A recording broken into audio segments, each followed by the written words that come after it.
unesifiso sokukhula asebenze akhe ekhaya, kepha ngesikhathi ekhula uye wafundwa wasetshenzwa ibona bonke labantu abakwazi ukusebenzisa imvelo baphinde baphendule yona futhi imvelo.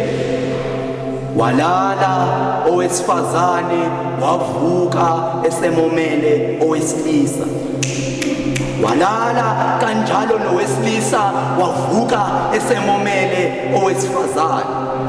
Waqala wanuka amaphupho amabi namaphunga amabi, ikuku leqaqa lomsondo uqobolwayo.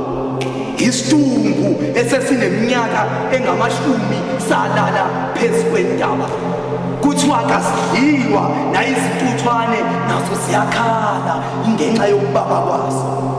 Kuthiwa sibaba kanje kungenxa yezidakamizwa abezidla. Kuphela kuthiwa ezinye zalezi zidakamizwa abezidla izona lezi ezamhlukanisa nomndeni wakhe. Ezinye zalezi zidakamizwa lona yingane yakwethu yilena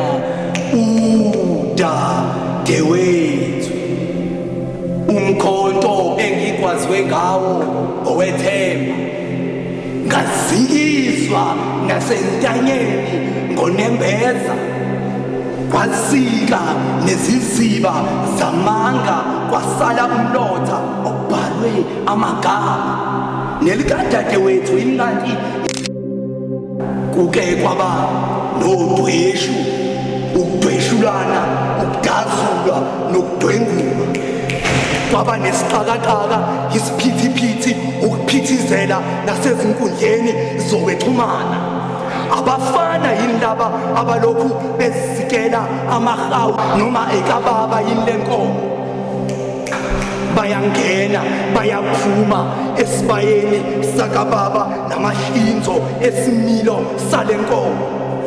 Bayangena bayaphuma, bayalifaka bayalikhipha lelifa ezinhlizweni zethu thina simthandayo.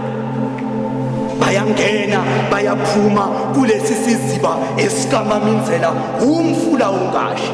Kuthiwa kulesi siziba kubhukuda bonke abantu, kuthiwa kubhukuda bonke abakhatheleyo bezoshiya izithukuthuku zabo kulesi siziba.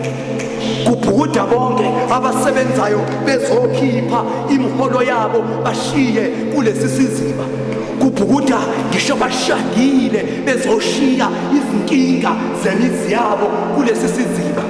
Kubhukuda ngisho abasafunda nabasaqala ukubhukuda. Kubhukude ngisho abafundisi nabafundisi. Kuthiwa bake bashumayele bafundise baze bakhulume ngezilimi babuye bazobhukuda kulesi siziba esingumzimba kadadewethu.